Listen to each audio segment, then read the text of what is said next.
Bonjour à tous et à toutes, on se retrouve aujourd'hui pour un petit tuto guide Cricut. Alors je vais vous présenter les matériaux, les lames, les tapis, je vais vous mettre des petites fiches mémo pour le logiciel et puis voilà. Donc on va commencer par les lames. Donc voici la lame premium à pointe fine, donc c'est la même chose que la lame à pointe fine que vous avez de vendue avec votre machine. Donc c'est une lame standard utilisée pour la découpe de divers matériaux tels que le papier, le carton, le vinyle et d'autres matériaux compatibles avec la machine. Cette lame, donc comme je vous le disais, elle est souvent vendue avec la machine et donc elle est adaptée à quasiment toutes les découpes de matériaux qui sont en tout cas pas très épais. Ensuite, nous avons la lame profonde.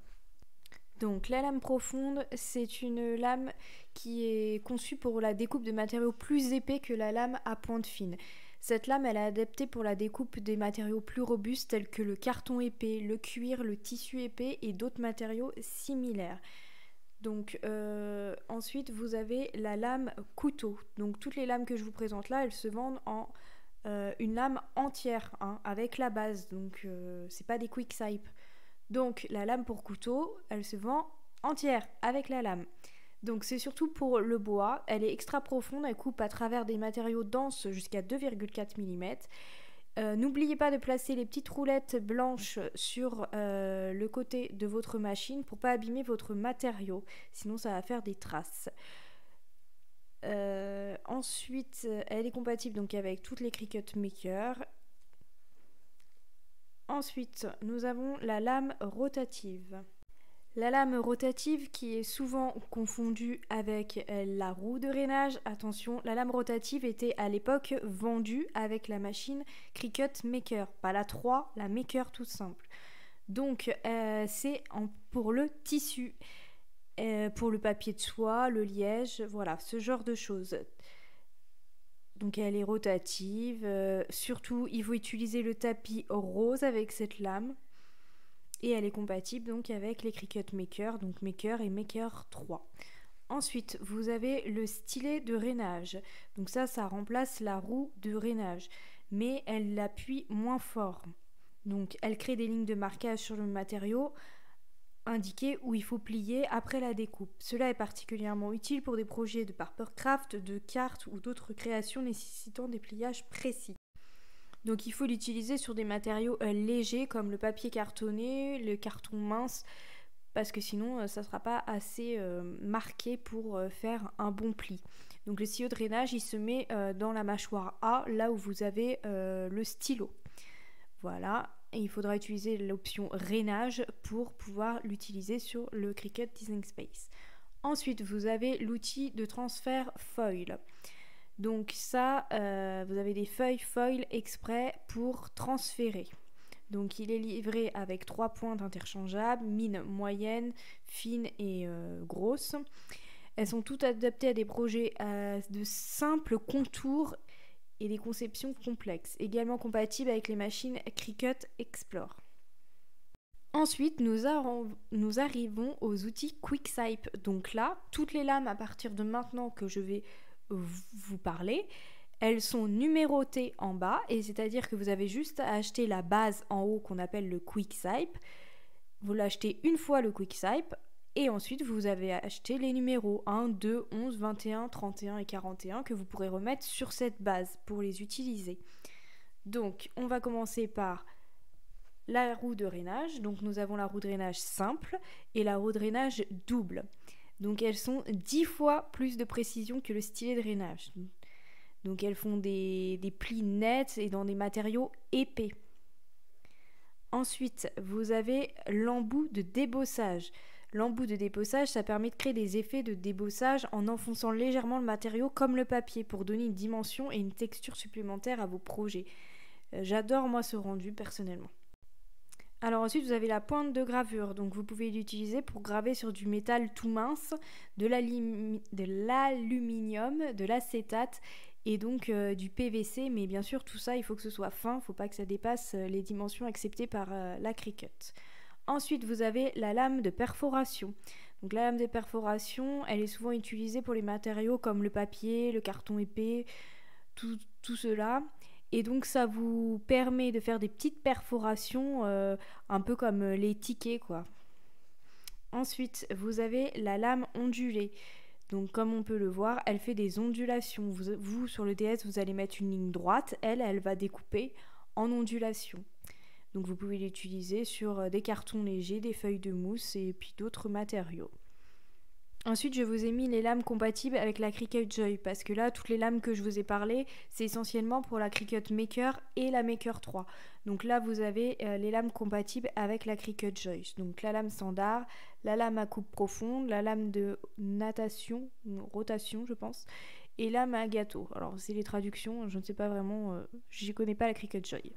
Ensuite, nous avons les lames compatibles avec les Cricut Explore. Donc déjà, on retrouve un peu plus les lames que l'on a pu voir là. Donc vous avez la lame à pointe fine, la lame profonde, la lame tissu collé et l'outil de transfert et le stylet de drainage. Donc en fait la Explorer elle ne fait pas tout ce qui est quick-swipe et ni lame couteau et rotative. Et maintenant, ah oui, avant de passer au tapis, je voulais vous dire que personnellement, toutes ces lames, je les achète maintenant sur le site Temu. Je vous mets en lien dans la barre d'infos le lien de ma vidéo test de toutes ces lames et moi je les ai tous achetées là-bas. Alors maintenant on va donc passer aux tapis. Alors les tapis c'est la même chose, maintenant je les achète sur Temu, tout simplement parce que c'est moins cher.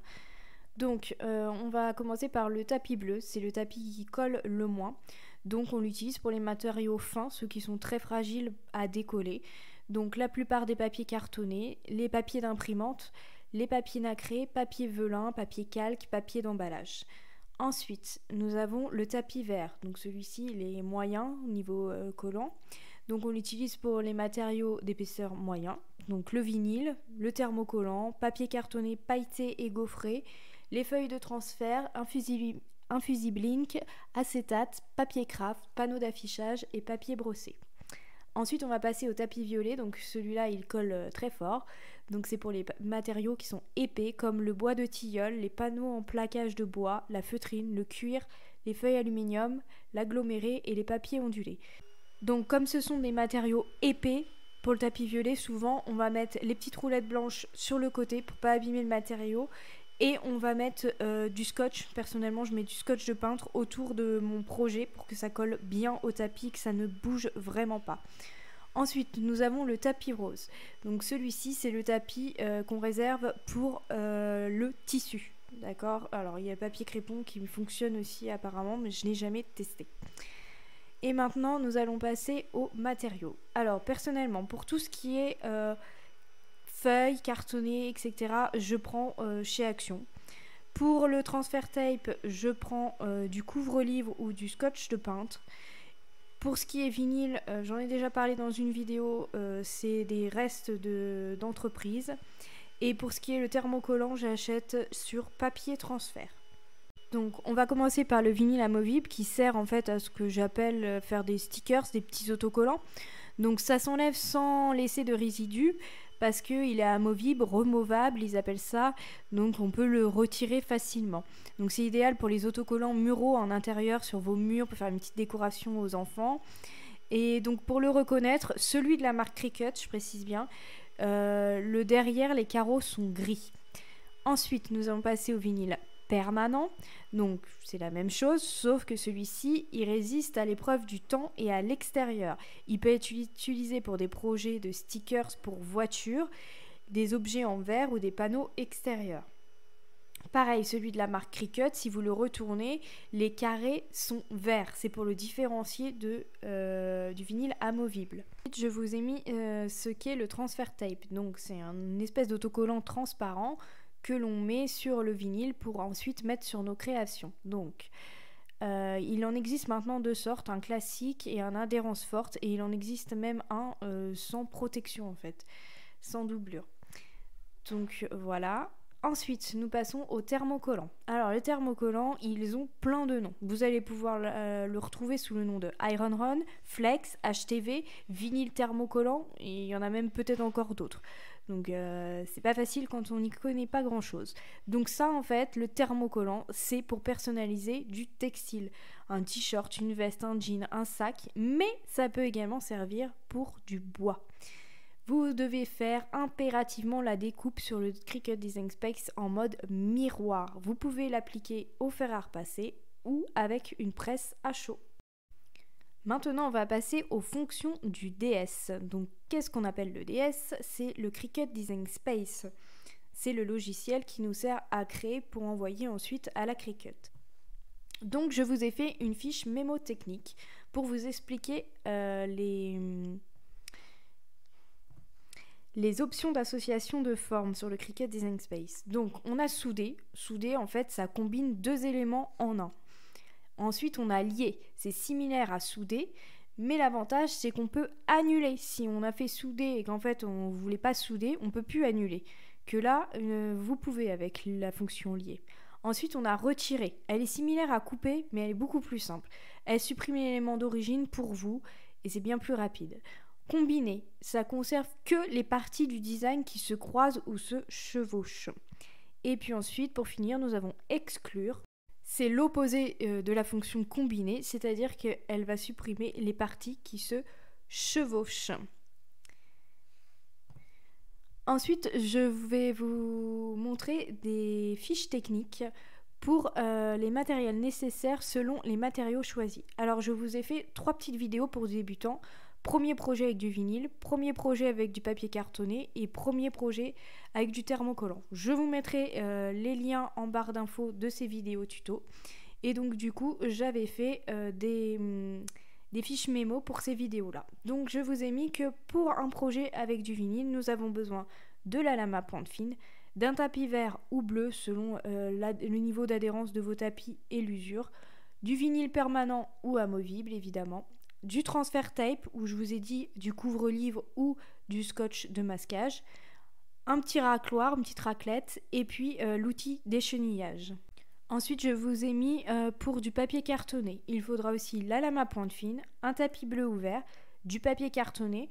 Vous pouvez également utiliser un stylo et un stylet de rainage. Ça, bien sûr, ce n'est pas forcément nécessaire, ça dépend du projet que vous voulez faire, mais en tout cas, le stylo et le stylet de rainage peuvent vous servir sur le papier cartonné. Ensuite, nous avons pour le thermocollant. Donc, nous aurons besoin de la lame à pointe fine, du tapis vert ou bleu, du thermocollant, donc appelé Flex, Aeron, HTV, voilà, d'une presse à chaud et d'un tapis. Bien sûr, si on n'a pas de tapis, c'est pas très grave. Si on n'a pas de presse à chaud, on peut prendre un fer à repasser sans vapeur. On aura besoin d'un petit racloir et d'un outil d'échenillage. Voilà, ce petit tuto fiche technique est maintenant terminé. Si vous voulez les retrouver sous forme de photos et de bonne qualité, vous pourrez les retrouver sur la page Facebook Bon Plan Cricut. Donc n'hésitez pas à aller voir. Je vous mets tout ça en barre d'infos, tous les liens dont je vous ai parlé. Temu, premier projet vinyle, premier projet cartonné et premier projet thermocollant. N'hésitez pas à aller voir et voilà, j'espère que ceci vous aura aidé. Merci!